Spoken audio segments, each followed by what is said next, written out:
ఈరోజు మా మామయ్య పేరు పైన అయితే నైవేద్యం అయితే పెడుతున్నామండి నాన్ వెజ్ తోటి.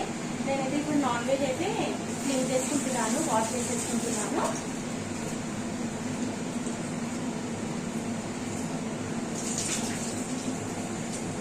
ఇవైతే గ్రేవీ గురించి అండి. ఇక్కడైతే చికెన్ 65 గురించి, ఇది చికెన్ 65 గురించి. ఇంకా ఇప్పుడు పూరీల పిండి కూడా కలుపుతున్నానని మిక్స్ చేసి పెట్టేస్తాను. పిల్లలైతే మార్నింగ్ స్కూల్కి అయితే వెళ్ళిపోయారండి. పిల్లల లంచ్ టైం అయ్యేసరికి నా వంటలన్నీ పూర్తి అవ్వాలి. ఎగ్స్ తీసుకురావాలండి. అవునా? ఎన్ని ఎగ్స్ తీసుకురావాలి? ఒక ½ డజన్ తీసుకురావాలి. ఓకే. మీరు ఎగ్స్ తీసుకొచ్చినప్పుడు అన్ని రెడీ అయిపోతాయి. నేను నాకు మొత్తం రెడీ చేస్తాను.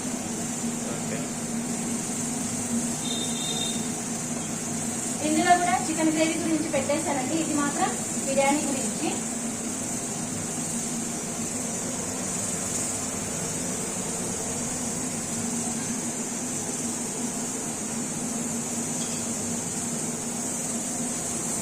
మేము 2 months ఒకసారి 3 months ఒకసారి మా మామయ్య పేరుపైన చేస్తూనే ఉంటామండి. మాకు మంచి జరుగుతుంది మా మామయ్యకి నైవేద్యం చేసుకుంటే.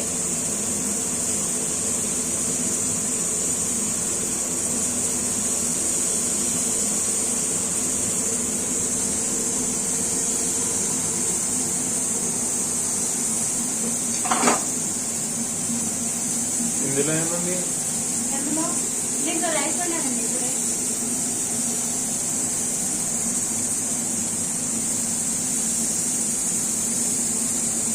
ఎగ్స్ తీసుకొస్తే బాయిల్ చేస్తే అది కూడా ఫ్రై పెట్టేస్తాం. వంట అయితే మొత్తం కంప్లీట్ అయిపోయిందండి. నేనైతే నైవేద్యం పెట్టేసుకుంటున్నాను మా మామయ్య దగ్గర అయితే.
నేనైతే రాత్రి డిన్నర్లోకి అయితే చికెన్ బిర్యానీ చేశానండి.